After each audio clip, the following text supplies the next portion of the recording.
So here's the deal. Gavin Newsom could literally free the Menendez brothers tomorrow if he wanted to. No red tape, no court battle, just sign and release. But let's rewind for a second, because what just happened in court was a game changer. A bombshell ruling just made Erik and Lyle Menendez eligible for parole after 50 years. No more life without parole. And because they were under 26 when they did the crime, California's Youth Offenders Act kicked in. That means they're not just eligible someday, they're eligible now. Yesterday, in a courtroom twist, the brothers did what they've avoided for decades.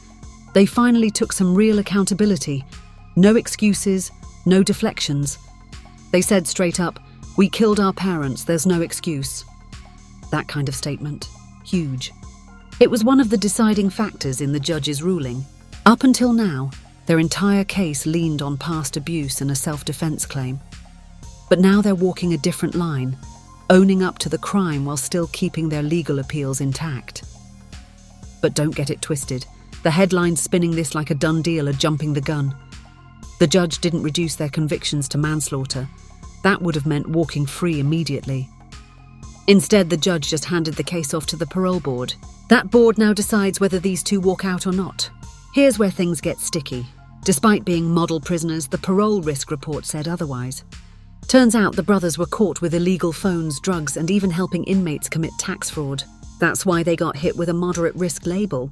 And in parole speak, that's a red flag. The board's not just going to rubber stamp this one. Now they've got multiple paths to freedom. The parole board could greenlight their release after a hearing on June 13th. But that's a whole process, it's like a mini trial. Their legal team will call in family, corrections officers, maybe psychologists to say they're reformed. The prosecution can show up and argue the opposite. Even if the board says yes, there's still paperwork, housing plans, conditions. It's not like they'll walk out the same day. And if they get denied, they're benched for 3, 5, 10, even 15 more years before they get another shot. That's up to the board. Then there's the nuclear option, clemency. If the governor decides they've served enough time, he can overrule everything. Doesn't matter what the parole board says. He could downgrade the charges or just decide it's time. But for now, Newsom's chilling. He said he's letting the process play out. So here we are, parole hearing in June.